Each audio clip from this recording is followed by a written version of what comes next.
Lord's institute of engineering and technology Hyderabad का वाहिद Muslim minority autonomous engineering institute affiliated to Osmania university बेहतरीन placements के साथ।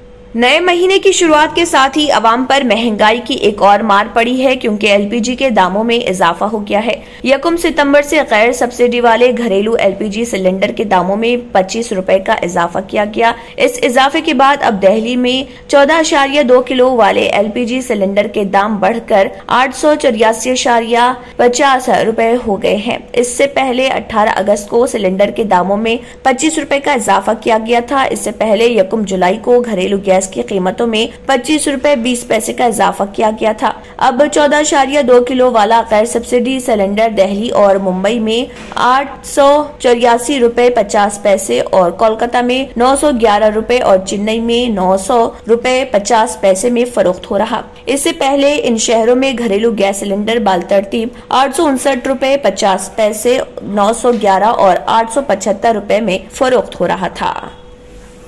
अगर आपने हमारे चैनल को अभी तक सब्सक्राइब नहीं किया है तो यहाँ पर रेड कलर का सब्सक्राइब बटन दिख रहा है, उसे क्लिक करें और हमारे चैनल को सब्सक्राइब कीजिए और साथ ही साथ बेल आइकन को भी क्लिक कीजिए, जिससे आपको ताज़ा अपडेट मिलती रहे।